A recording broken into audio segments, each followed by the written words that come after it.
Well, in our first story, farmers affected by the Akosombo and Pong Dam spillage are to benefit from a $40 million cash package from government. The sector minister, Brian Echampon, who made this known at the launch of a presidential conference on youth in agriculture, noted that the ministry has instituted measures to make the country food self-sufficient in the face of the crisis. Friends, brothers, and family on the Volta and eastern stretch of the Akosombo Dam's path. We've all witnessed the devastation as a result of the necessary action the VRA had to take to save the Akosombo Dam. As a result, several farmers have been affected. A lot of them have been completely wiped out. I have directed that due to this emergency, $40 million of the World Bank-funded Food Systems Resilience Program be restructured to restore farmers fully whose farms have been wiped out due to the necessary action taken by the VRA to save us all. President Akufo-Addo said Ghana is heavily depending on the ideas and innovation of the youth to sustain agriculture. It is important to stress that sustaining Ghana's agriculture depends on the youth. The youth are obviously the future of this country, and we count on their vibrancy, fresh ideas, and innovation to improve our collective fortunes. Agriculture, a major sector of the economy, awaits the participation of the youth, both educated and uneducated. The Youth in Agriculture program, under the auspices of the sector ministry and the Youth Employment Agency, is to fashion out strategies to encourage and support the youth participate in agriculture. Let's do some stories on floods now. In classrooms in Mepe have been turned into makeshift homes for flood victims, with each room accommodating 20 people. A temporary tent set up for the victims adds to their discomfort due to its plastic nature, trapping heat. Godwin Asiba chronicles challenging living conditions they endure in the wake of this environmental crisis.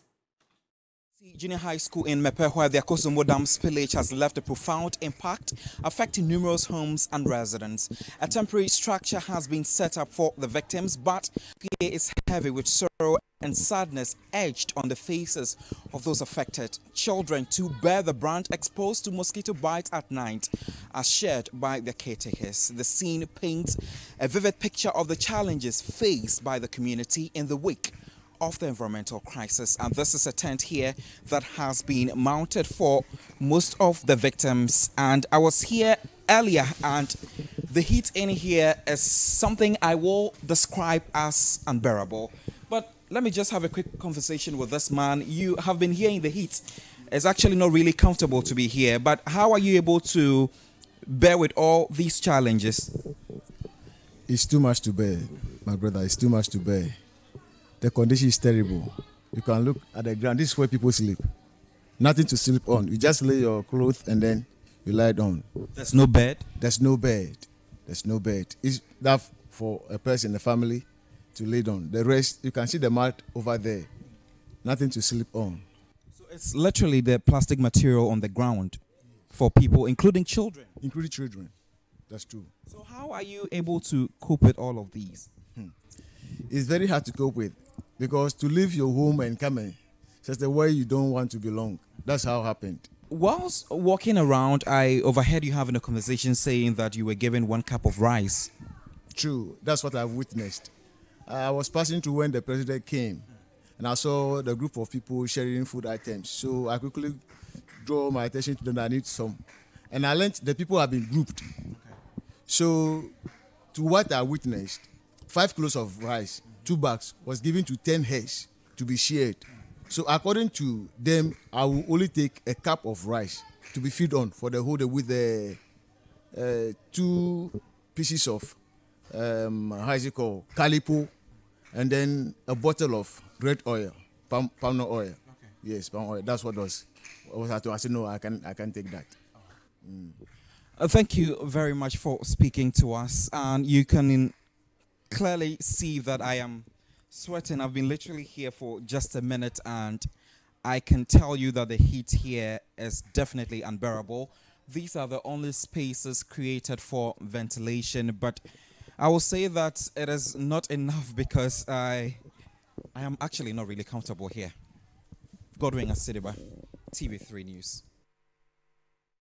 We'll stay on the issue of floods, and the Akosombo and Pond Dam spillage is not only wreaking havoc in parts of the Volta and eastern regions, but also threatening food security. Most farming communities and food crops have been submerged in the floods. Aveime, Akusi, Esuchari and Sugakwape are communities widely known for the cultivation of rice and maize, but farmers there have lost their crops and farmlands to the flood waters as a result of the Akosombo and Pond Dams spillage. Farmers in communities such as Chevie, Agokpo, Sokwe and Agave in the South Tong district who cultivate vegetables including pepper and ginger and mainly supply to customers in the Greater Accra region have also had their crops and entire farmlands submerged in water. The situation, according to the Peasant Farmers Association, could be dire as there will be shortage of such food crops. Most of these crops, some of them were even ready for harvesting. But some of them, because they didn't have access to quick equipment like harvesters to harvest, they have to leave it and wait. Others too, because the rains have started earlier, the grounds was not okay for the machines to work there. So they're actually waiting for the grounds to dry up so that the machines can go in and harvest before this catastrophe came. And that's actually very dangerous for our food security. He called for compensation for affected farmers in the short term and irrigation schemes to harvest such water. Immediately, the Ministry of Food and Agric needs to develop an emergency response to see how we can augment the food supply. Government should find alternative means to see how other farmers around the country can be supported to ensure that they produce enough to complement or augment what has been lost due to the flooding. But the farmers too also need to be compensated. A lot of them have done a lot of investments for their production. In the long term, we should have a way of putting up irrigation schemes along the water lake, around all the farming communities, so that in instances where the dam needs to be opened, we know that the water is going to a particular reservoir. It can also be used to assist farmers to do their work. Already, fish farming in the area has been seriously affected, causing fish cages to flood, leading to most escaping into wild waters. The Chamber of Aquaculture has estimated a loss of 48 million cedis. We'll stay on this issue, and there are increased calls on Parliament to reconvene for an emergency sitting to assist government deal with the heavy flooding of the lower Volta Basin and parts of the Volta Lake. Now, calls are also rife for government to declare a state of emergency in flood-devastated areas. Many are experiencing a moment they never anticipated but are struggling to come to terms with. Relief items are being mobilized, but the water level keeps rising as the Volta River Authority continues with the spillage. Former President John Mahama, after visiting the flood-affected areas in the lower Volta Basin, is asking government to declare a state of emergency in affected areas. There's also an urgent call on Parliament to act. Over 26,000 people being displaced. It's quite a lot. I hope we can quickly attend to their needs.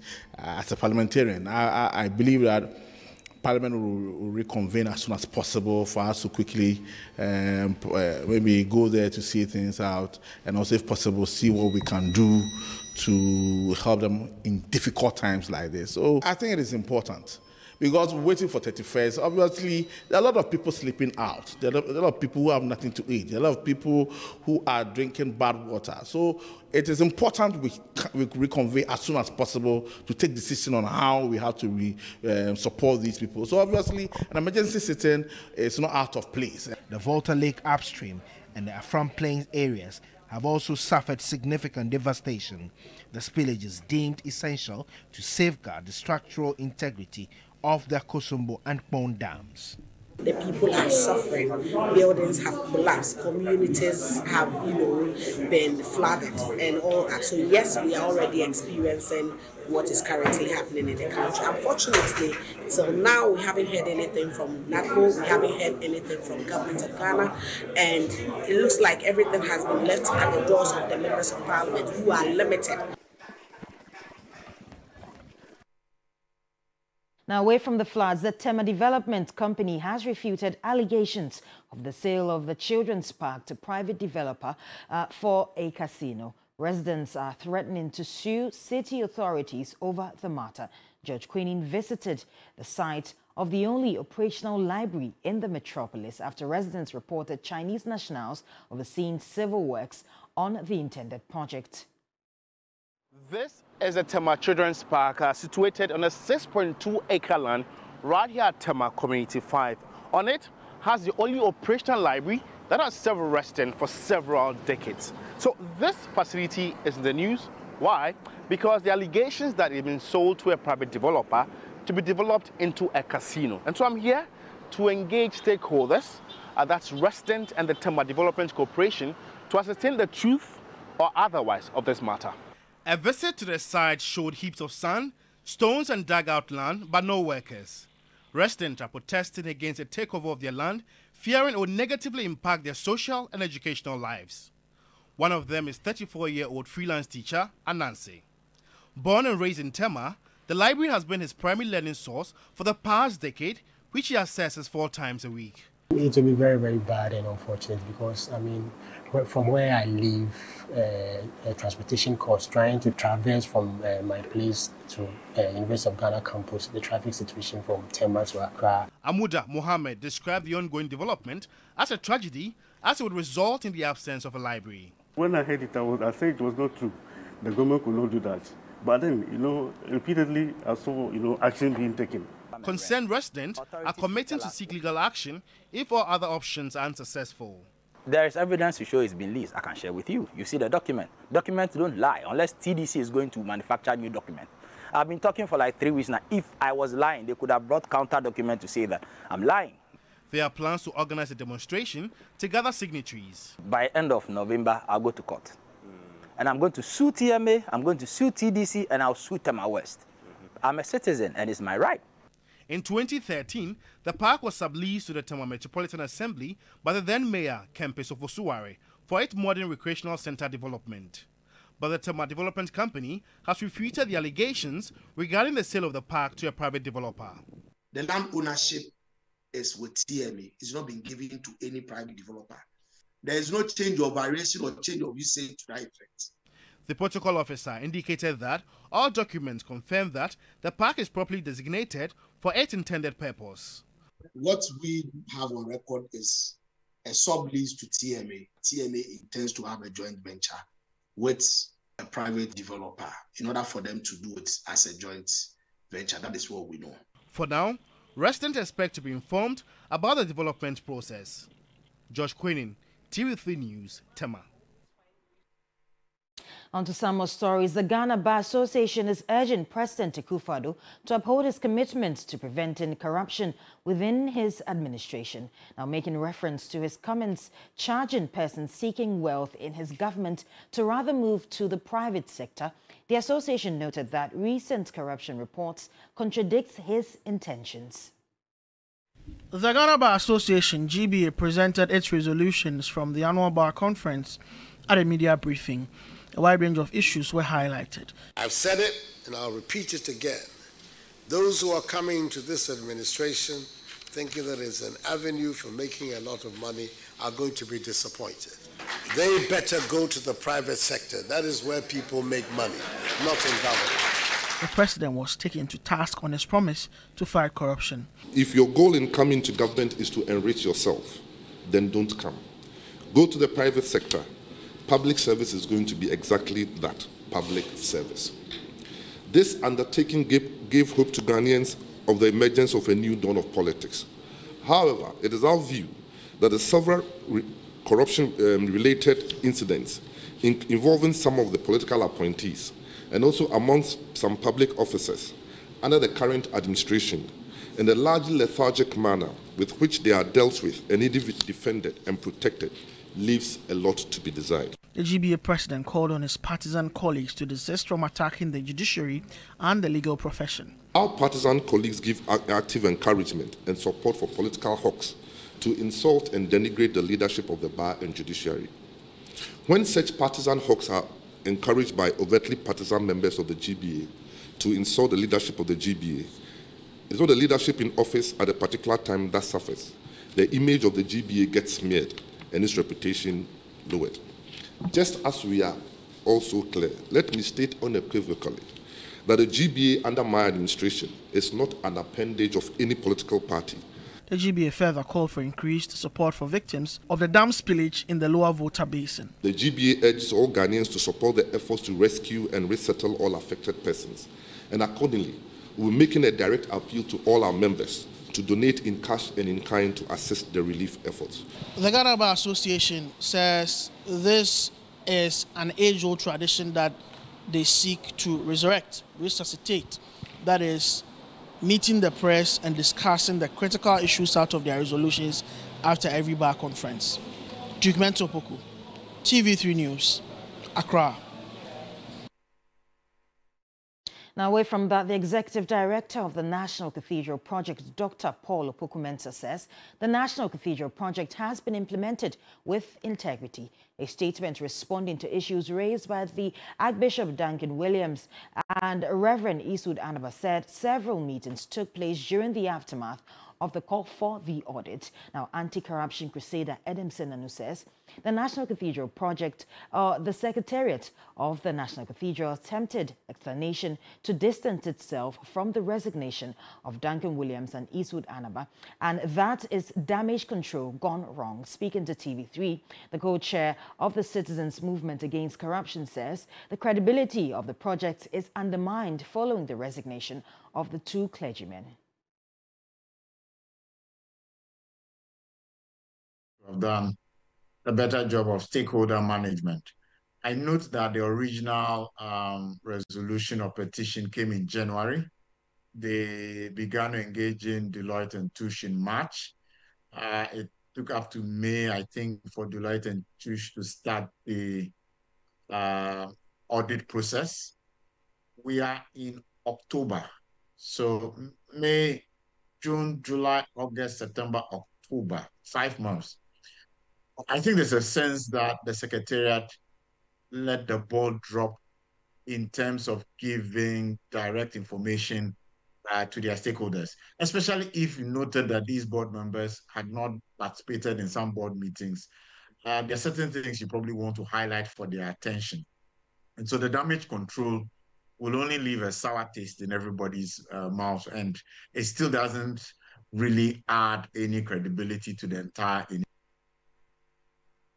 Now, on the international front, with almost all votes counted in Liberia's election, President George Weah and his main rival, Joseph Boakai, are still running neck and neck, meaning they're set for a runoff. Weah currently has 43.8% of the vote, with Boakai on 43.5%, provisional results have shown.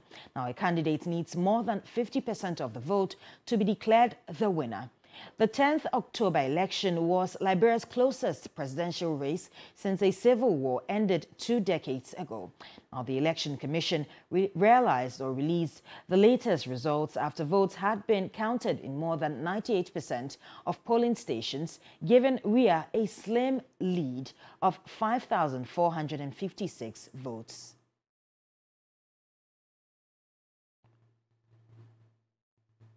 And that's all for the 6 a.m. news here on TV3. My name is Judith Brown. We'll take a break and we'll be back with the rest of New Day.